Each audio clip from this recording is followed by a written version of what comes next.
Welcome back to Shattering Myths. It's my pleasure to be able to turn our attention to the lifeboat, the one thing that will resolve all of the threats associated with these traumatic days, a way that you can avoid the problems associated with the Islamic State, ways you can avoid the malfeasance of currency manipulation and credit card control, and losing your freedoms to the NSA and other spy agencies, and the corruption of the courts, and the integration of international and domestic police forces.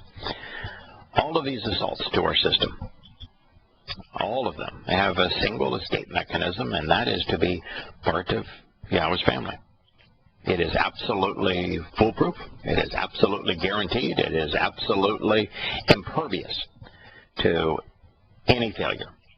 So it's important that we focus on it. Kirk, I understand that you had a question or comment before we turned to Yahowah's Torah testimony. Right. I was sitting here thinking, especially the last couple of days, especially with this morning, I was running around the house getting ready, and throughout all history. And I don't understand the Middle East at all, because throughout all history, empires and powerful countries always are looking for something when they invade. Maybe a buffer zone, it may be revenge, but generally empires, like the British Empire, which I'm well versed in, was always to get something out of the land. And in the Middle East, you've got a population that basically has no work ethic and is uneducated. Right. So it's nothing of value there in the workforce. So controlling them as a workforce is worthless. Well, I mean, it's not like Asia, or it's not like South America, where at least there's a work ethic. You can educate people to do something. It wasn't like the Brits trying to when they invaded India. But if you look at the Brits and their invasion of North America, the native populations had a work ethic, but their work ethic was so different than the work ethic of Europeans in terms of they weren't into businesses and ownership and possession of things, and so there was no mesh there. So all you could do now is to rob territory and to rob resources. But you're right, in the Middle East, there is no work ethic, and there's no integrity, and there's no education. So there's no reason to be there to expand one's labor resources. Yeah, and just further in America, though, the Indians, the thing they came here for was the trees. There's two things that North America had, that the rest of the British Empire needed. They needed the trees for the ships, and particularly hardwood, oak. Right, and that's the only way you can make turpentine through the trees. If you don't have turpentine, you can't cut the tar, to stick the boats together. So those two things alone all came from the trees. So they would have done it. Most people might be listening and say, "Well, come on, Europe and England had plenty of trees." No, they didn't. It's the same thing. If you go to Greece today, one thing you will see is a decided lack, and Italy is the same thing, a decided lack of hardwoods. And the hardwoods are gone because they over-harvested them without replenishing them, which then caused soil degradation. And that happened all the way through Europe and into England, because wood was so valuable. They flat out over-harvested it, and they were in desperate need. And they weren't just in desperate need for homes. That was their war material. Yeah, it was for their navy to control others. Yeah, absolutely. So I'm looking at the Middle East. We don't steal their oil. No. We don't get a better price. We don't get nothing out of this. No, in fact, when we invade, the price goes up. So what, the hell are we doing? Decide to do that. Why do they? I mean, at least you could say we're greedy and we're going to take your stuff because we're bigger, and that's too bad. We could be a bully, but we don't. I don't get it. No. By the way, I don't even think we could do that now. I don't think we could use the American military to take the oil, even if we wanted to play that game. But we're trying to play the game is that we're on the moral high ground, and we're doing this for noble reasons, and we're making a bad situation worse under those circumstances. And when you set the game up that way, there's no way now to play the game of well, we'll just go take the resources. So now neither would be good. But why are we doing it? Why are we doing it? We get nothing out of this. Nothing. No, it costs us a fortune. We spill our blood and we spill coin, making a bad situation worse and causing people to hate us and disrespect us around the world. All while we live in a fictitious world of propaganda and support our troops and wave the flag and tell ourselves how wonderful we are, the greatest generation, all that kind of stuff, the American military. Everyone that's running for president on the Republican side, every one of the Republicans is saying what we need is more spying, more NSA interference. We need a bigger military. We need to redeploy our military around the world. That the solution is for us to go and lash out at bad guys. So we got into this mess. It leaves you speechless, doesn't it? I mean, it almost leaves you speechless that you could be, that universally on the Republican side, every candidate is advocating more military intervention and increasing the size of the U.S. military, and of also having America become the world's policing agency. How could you be so stupid? Well, I don't know if they're stupid or they're just afraid of the NSA and the military. That's a big lobby. If you go back 7 or 8 years, 60% of Americans, which who knows what was wrong, the other 40%, knew that it was time we get out of Iraq, that all we did was make a bad situation worse, and that there was no chance we were ever going to fix that country. We could stay there for 1,000 years and been put in 1 million men. We couldn't fix the country. So we broke it. It was stupid. Let's come home. That was 60% of Americans at least realized that was absolute, utter failure, and there's no reason to continue to chase after failure. Today, that it's evenly split, that Americans are as willing to go back into Iraq to deal with the Islamic State with the thousands of American troops as they are to recognize that, well, that didn't work the last time. Why would it work this time? Well, I hear the politicians say that, but what little bit I actually listen to, which is not often, but occasionally they come on the news and they say, we need to do this. They're just like, I beg your pardon? Are you interested? Yeah. What part of our failure in Vietnam, in Korea, and dealing in partnering with Stalin in World War II? That work out. And the invasion of Iraq and Afghanistan and our bombing of Libya and of Yemen, what part of that didn't you pay attention to? The only reason people used to worry about, the British used to worry about Afghanistan because they didn't want the Russians to come down and try to exploit the India, so they would protect Afghanistan with a buffer zone and Pakistan and so forth and so on. So to them that was all protecting your empire. But we have no reason to be anywhere doing any of this. Now, America wants to position itself as our Navy as sailing the seas to allow free trade. But why is that our business? Why do we even care? We could be self-sufficient. We are self-sufficient. I mean, they used to say about Alabama, it's the only place where we have every resource there is. I mean, from the ocean with a port all the way up to steel mills in Birmingham. I mean, all the lumber you could ever use and all the water you could ever use. Right, and plenty of coal, which is a very effective resource, In fact, you can even make gasoline out of coal. That's what the Germans did in World War II. The gasification of coal is how the German war machine was able to blitzkrieg. So, I mean, we ain't missing nothing. So, I mean, that's ridiculous. And yet we're missing everything. Yeah. And when we use we, it's always a concern. There was Richard sent me an email this morning, speaking of we, and you're up there in the northern California, not too far from, closer to where he is than I am now by a long shot.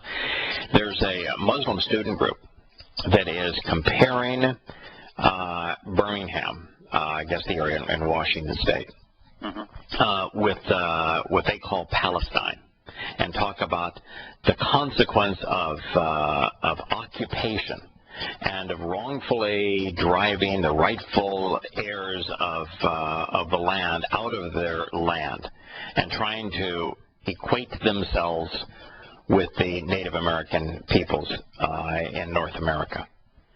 And and it's being, by the way, and all these posters are at a university.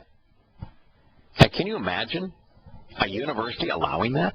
I mean, that they would be so politically correct, so immoral, so inconsistent with reason and evidence that they would allow that case to be made, which is that the American Indian here have the same claim to the land that a mythical people known as Palestinians have to Israel.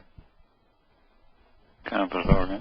Yeah, it's we're dealing with a society that has been dumbed down to the point that far too people even have the capacity to recognize stupid arguments. Do you have enough Indian in your family that we can start a casino? Not that we would be in favor of gambling, because we're not. But you not only have to, and I am Sioux Indian, but the issue is you have to do it on a reservation, and it would be difficult for me to claim that my farm here in Virginia is an Indian reservation.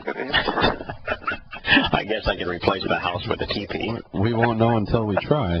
We won't know until we try. That's a good lawyer. Let's get a good lawyer, Scott. Oh goodness, we are in quite a cesspool. You mentioned it yesterday, though. 23rd Psalm. Though I walk through the valley of the shadow of death. Religion, politics, militarism, policing force, security forces. All of human institutions are the valley of death. That's where we walk. We walk through the valley of death. But we have no fear of these evils, because there's nothing really human institutions can do to us that will harm us because of the covenant. And that's what Dode says. David is the psalmist. I fear no evil, for Yahowah is with me. Now, how did he know that Yahowah was with him? He read the Torah. And he believed and he trusted the promises. Right, because he chose to be with Yahowah, didn't he? Yeah. If you choose to be with Yahowah, Yahowah will be with you.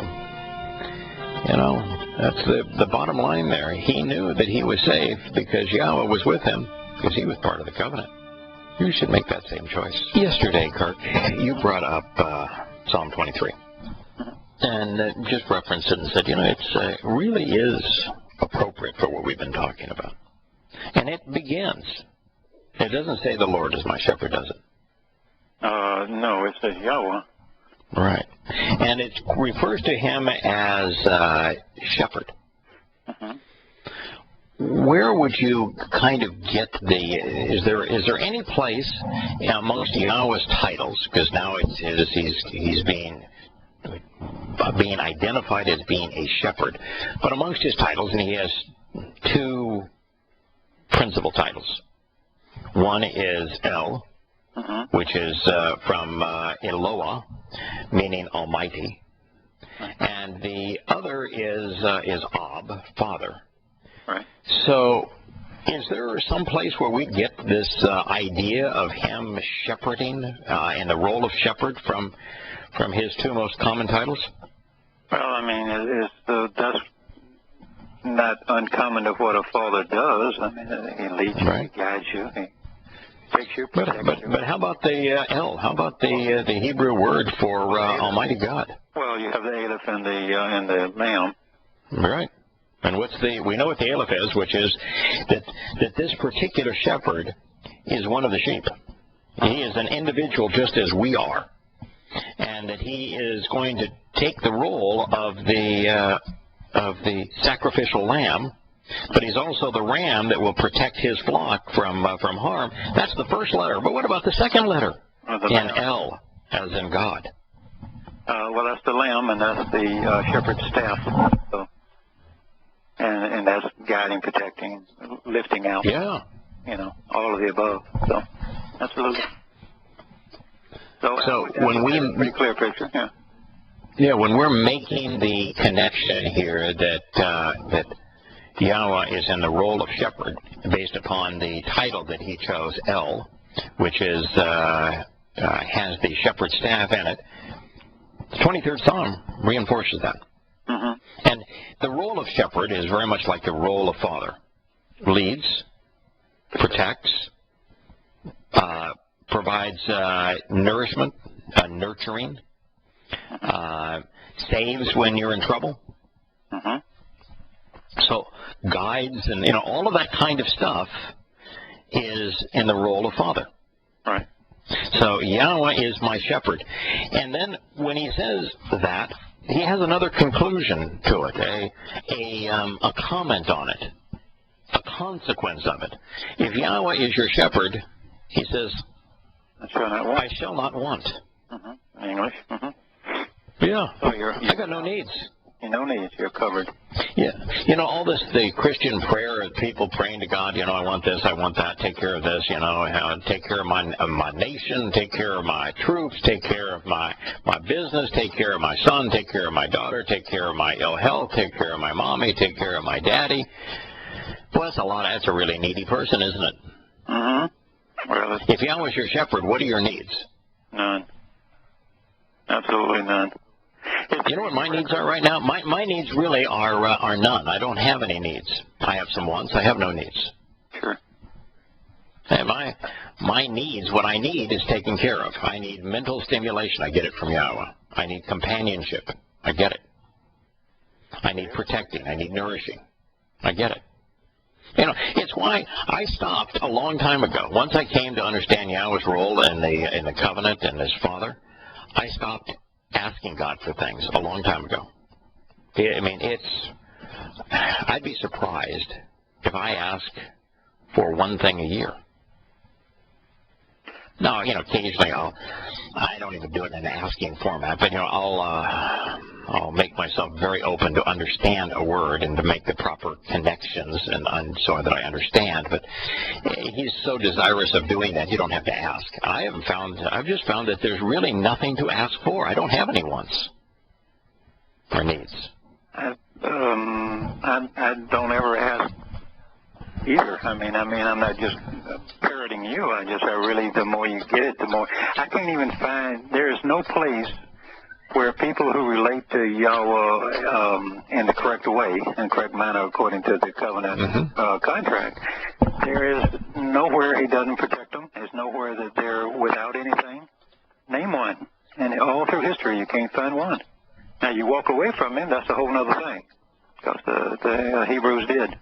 But there's no, everything he describes in here, leading, metaphorically, the pasture, the land, and the water, and so forth. I have no needs, and it's true. Right. Just don't. Right. You're totally protected. Right. It's interesting too. This Hebrew word for shepherd. When we come back from the break, it is ra'ah. So the head, the eye, and the person standing up. We should look at that word and analyze what it means. All right, Kirk, we're kind of where you directed us here, and I would like to discuss this a little bit. It begins by saying a psalm, which is a mizmor. Mizmor is a song with lyrics. Right. So it's a song that has lyrics in it. That Dode, which means beloved, has written. And he makes this declaration. He says, Yahowah. Now, can you imagine how many people have said, the Lord is my shepherd, and replaced Yahweh's name with the title that Yahowah and the name that Yahowah ascribed to Satan? Unbelievably criminal, isn't it, when you think about it? Yeah, it's just really criminal. I was one of them. Yeah, I guarantee you, the Dode did not refer to Yahweh as the Lord. No. It says, Yod-Heh-Wah-Heh. Yahowah. He is my shepherd. Shepherd. It's ra'ah is the Hebrew word for shepherd. Loaded the barrel, this one, so go ahead. Yeah, go ahead. Ra'ah. Three letters. What do those three letters say to us about shepherd? Well, let's start with the root, because that's really interesting in this one. Ra, of course, is the Just for the people listening, that's the head, the one who's thinking, one who's engaged, is examining the observant man, as it were, and the eye that's obviously looking at something. Now, the root word ra'ah is a shepherd, or a man watches like a shepherd, watching over his flock. And it also is often, the flock is also written up as often his only companions, which is kind of... in fact, ra'ah is also a Hebrew word for to see. And so the meaning, the meaning of the word is really one who oversees. And then, in this form, ra'ah's primary meaning isn't to shepherd. No, it's to feed. Oh, to feed. It's to feed. Yeah, to feed. The root is to watch over, to observe, and the primary meaning is to feed. So what you have here is Yahowah watching over that which his flock, his children, consume. And that's why the reference of the pasture, to the leader to feeding. Right. Feed animals. Yeah. And what is Yahowah talking about? Since we're not really sheep and we don't eat grass, grass is not nourishing for us, what is he seeing to that we consume that is nourishing? His words. Yeah, that's it. Why does he constantly tell us to observe his words? Because in this particular case, the shepherd is observing. The shepherd himself is observant, right?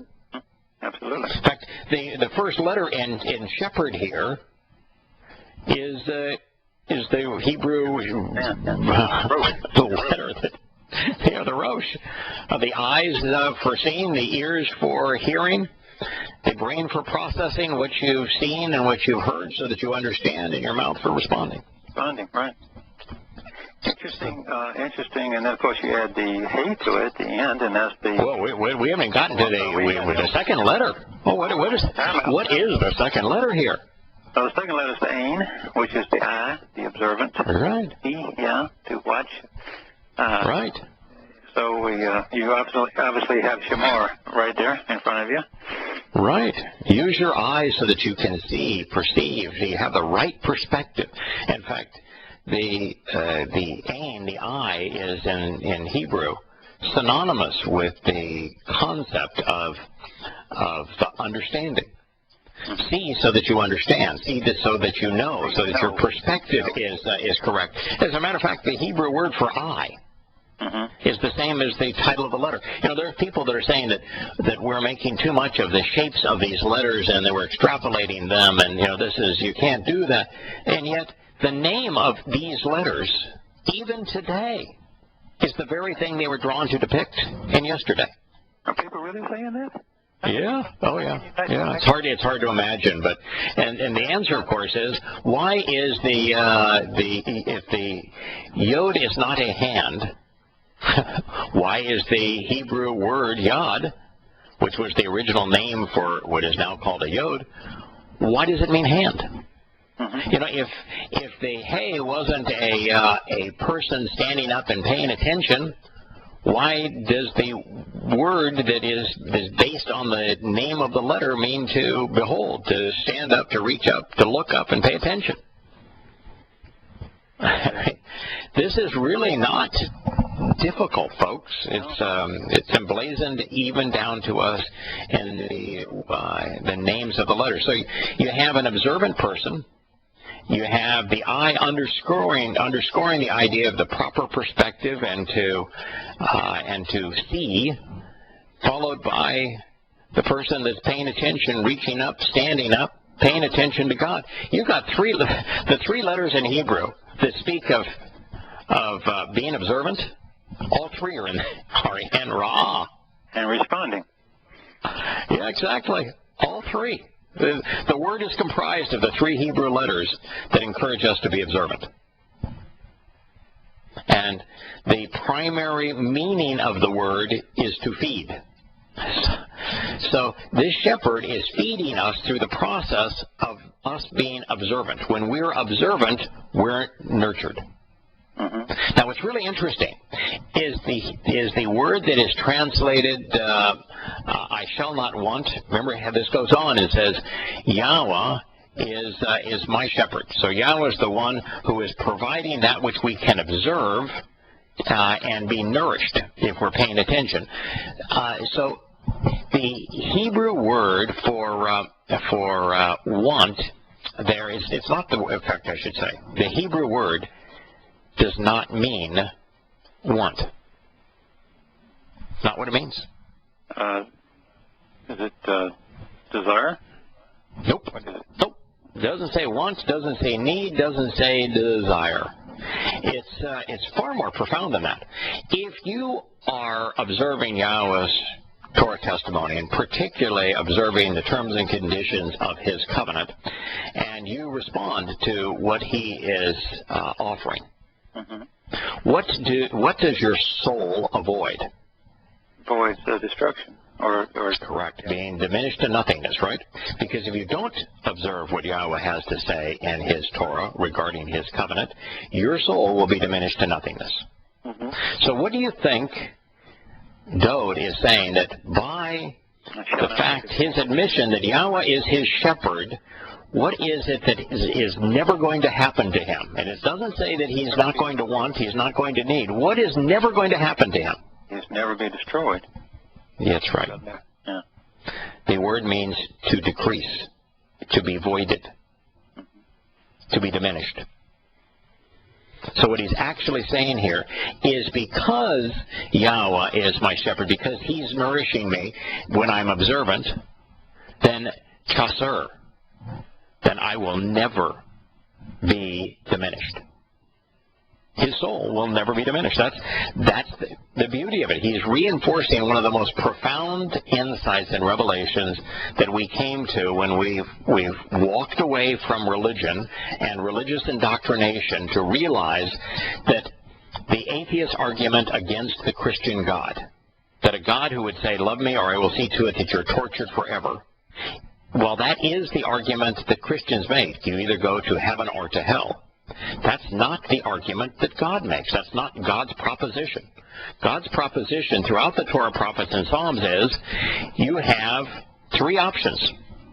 Options are entirely yours.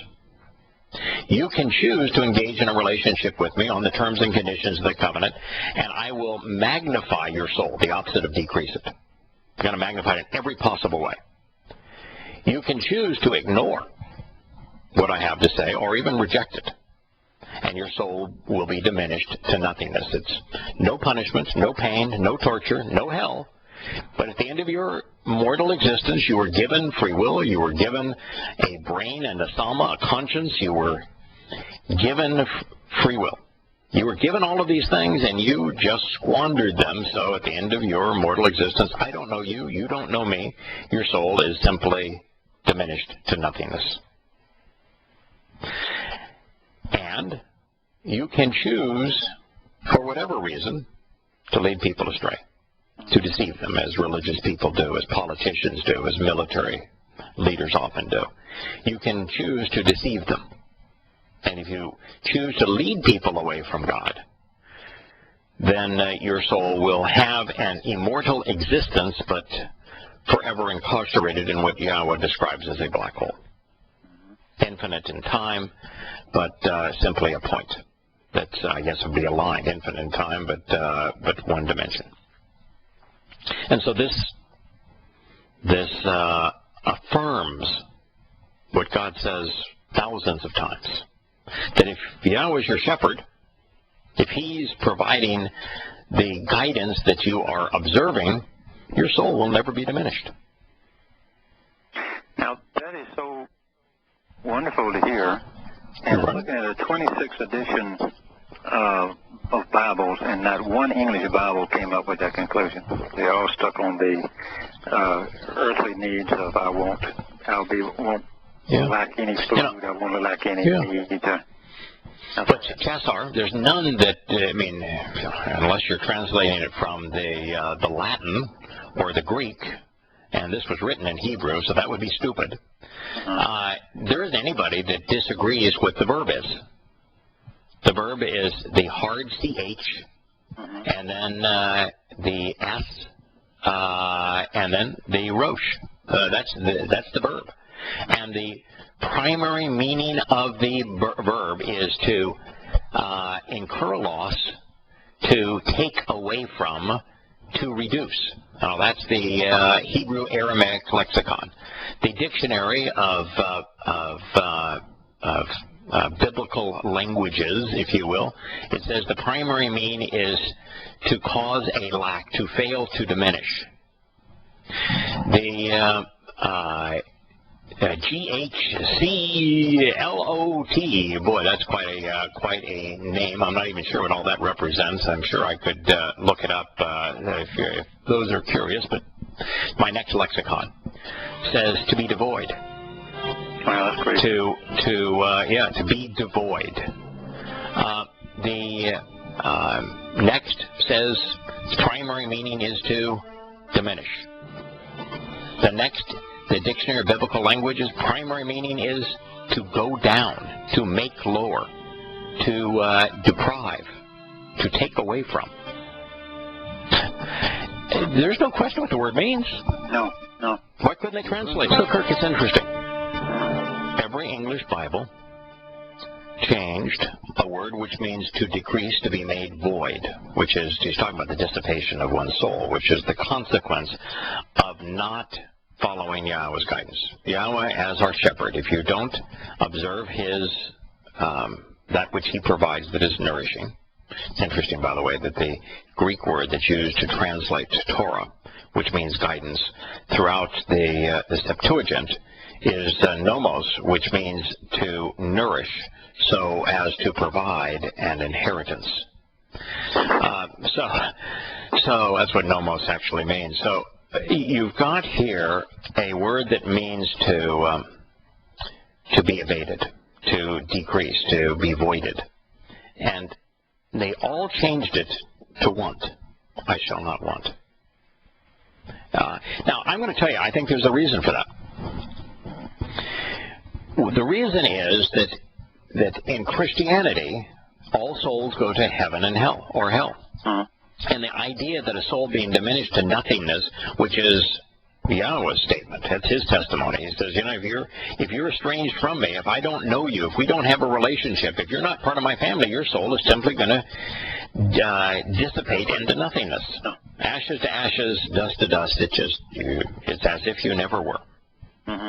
And for them to acknowledge that, for them to say, Yahweh is my shepherd, therefore I shall not be diminished, they can't process that, because being diminished isn't one of the options. Just because it's what God says is irrelevant to them, because it's wholly counter to the religion. I remember telling America's best-known Protestant preacher, I said, are you aware that there are three options for human souls, and that according to God, the vast preponderance of human souls don't go to heaven or hell? And he says, I've never heard that. Never once. But Yahweh says that all the time. That's what's being reinforced here, and it's all lost just in a lousy translation. But he wasn't done speaking.